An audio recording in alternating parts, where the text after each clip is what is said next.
Universal Studios is known for its monster movies. Dracula being one of those is one of the crown jewels in our library. The walls around are bare, as though the dead were there. There are far worse things waiting man than death. The Centennial Project is Universal Pictures' 100th anniversary. We are releasing 100 of our titles. Dracula is one of the Centennial restoration titles. We are scanning at very high resolution so that it can be enjoyed by everybody in any means that they want. I am Dracula. I bid you welcome. The process that we used in restoring Dracula starts with understanding what sort of film and sound elements we have at our disposal. The material in the vaults that we have here goes all the way back into the late 20s, early 30s. It's a pretty incredible volume. With Dracula, we also have an original press book. Dracula was originally marketed as a romance. It was released on February 14th, 1931. The film element that we used to do this particular restoration was a nitrate lavender positive, which is made directly from the original negative and is the most original surviving film element we have for this title. At some point in the life of this film, those elements were donated to the Library of Congress, and we have an agreement with them that when we need to access them, we can. Nitrate is pretty tricky. It is very combustible. Basically, it is almost like gunpowder. There's none here on the lot. It is stored in an environment that is as safe as possible. Shipping nitrate is highly regulated, from the packaging of it to the way that it is moved by truck. Once it came out here, it was a matter of bringing it into a facility that had all the permits that could use this material. We were pretty fortunate with Dracula. One set of elements was the base for everything. We are here. We are safe. In addition to the Bela Lugosi version of Dracula that's being restored, we're also restoring the Spanish Dracula. That film is really unique in Universal's history. The cast and crew from the Bela Lugosi version would come to Universal and film during the day, and then the Spanish cast would come in at night and film on the exact same sets. Soy Drácula. No podía usted ser más oportuno. The Latin American version is a little bit more sensual, it's a little bit more sexy. Que me prometas una cosa. The Bela Lugosi version is a little more straight-laced and narrow, if you will. Lupita Tovar's wardrobe was much more sleek and almost see-through in some scenes, while Helen Chandler was much more buttoned up in her version of Dracula.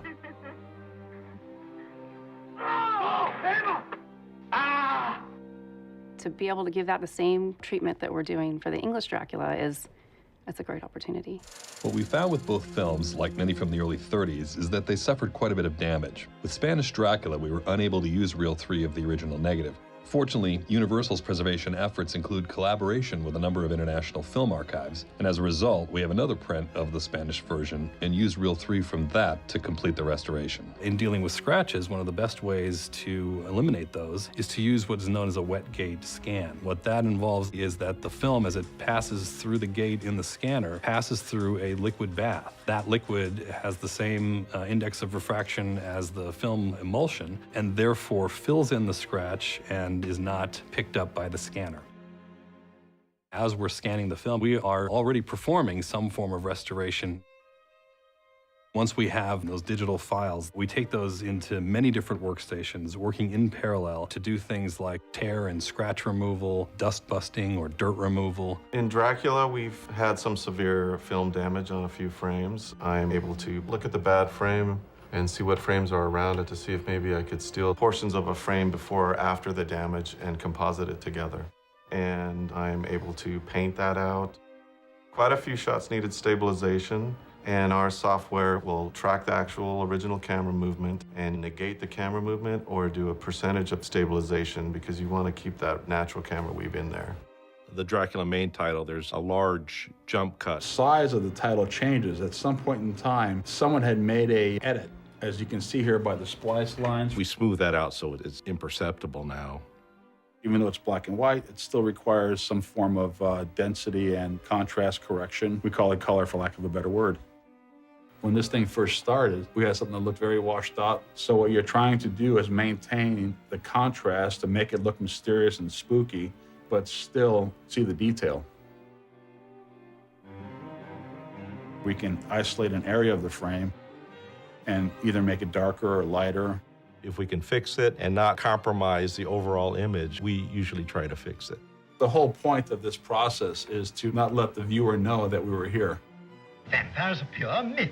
The superstition of yesterday can become the scientific reality of today.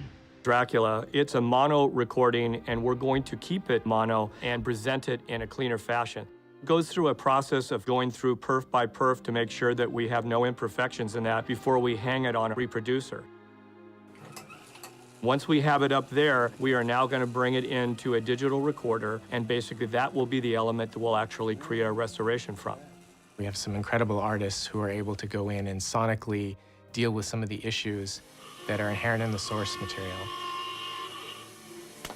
As I'm going through, I can zoom in on various areas of the soundtrack and isolate pops, ticks, bumps, and individually clean up. The wear and tear of time is some of the biggest challenges. In the opening music of the film, which is from Swan Lake, just a very garbled piece where there's a speed change, they call it wow.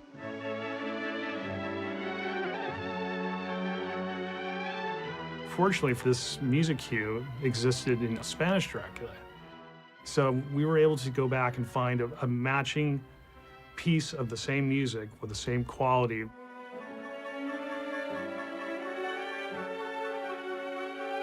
Now it's clear again. There's a lot of noise that exists in the original soundtrack. When we listen to the raw track, there's just a horrible hiss throughout that entire picture. Now we really get to hear the movie in a clarity it's never been heard before. Listen to them. Children of the night. As soon as we've done a complete pass of denoise, we go into a larger room, and it's all about making scenes even. There is no adding of any additional material, no changing the intent of the original director's view on how he wanted the sound to be. We want you to feel like you actually went to the theater in 1931 and heard it just as brand new as the day it was made. The last rays of the day's sun will soon be gone, and another night will be upon us. It's an unbelievable opportunity to be working on such classic movies. Get shots you're not quite sure that you know how you're going to take care of, and in the end they come out pretty awesome. Yes, master. Our goal is to make sure that the image that was on that piece of film is here for everyone to see. You're leaving a legacy that you took something that was in trouble and you rescued it, if you will, and brought it back to a better luster of what the original filmmaker would have loved to be able to see. We do have the capabilities of doing so much more today because of the digital technology. We take a great deal of pride and we feel a great deal of responsibility for being true to that content and enabling that content to be passed down generation to generation and to make it available for many years to come. She will live through the centuries to come, as I have lived. Good night.